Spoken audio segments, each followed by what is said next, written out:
Cet écran HP V27e, il fait partie de ce que l'on peut appeler l'entrée de gamme, mais au vu de la concurrence, on peut arriver à trouver de bons écrans à prix réduit. Alors, est-ce que c'est le cas de celui-ci? C'est ce que nous allons voir dans cette vidéo. Ergonomie. Au niveau du design, il ne fallait pas non plus s'attendre à quelque chose de révolutionnaire. Sur un écran à ce prix-là, on reste sur du classique, mais on ne peut pas quand même dire que c'est moche. En effet, l'écran est de belle facture et bien maintenu par un pied qui est rond. Au niveau des réglages, l'angle d'inclinaison est un peu faiblard, étant donné qu'il ne dépasse pas les -5 et +20 degrés. Mais cela reste dans la moyenne. En somme, on lui attribue donc un 3 étoiles. Connectique. Au niveau des connectiques, on voit encore que l'on est clairement sur un écran d'entrée de gamme. En effet, on sait qu'on ne va pas par exemple trouver de hub USB, mais là, il n'y a pas grand-chose.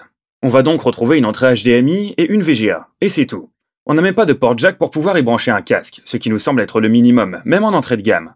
C'est assez décevant et cela vaut pour nous 2 étoiles. Couleurs.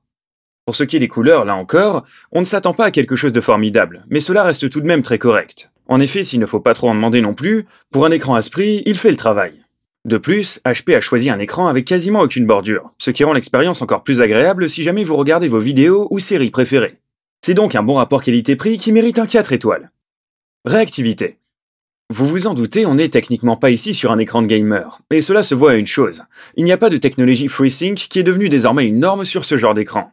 Non, on aura un écran ici qui n'est pas du tout fait pour le jeu, et qui ne vous donnera donc aucune satisfaction si jamais vous vous orientez là-dessus. Si vous faites simplement de la pratique, de la bureautique et quelques vidéos donc, cela fera l'affaire. En somme, on est sur un 2 étoiles en performance.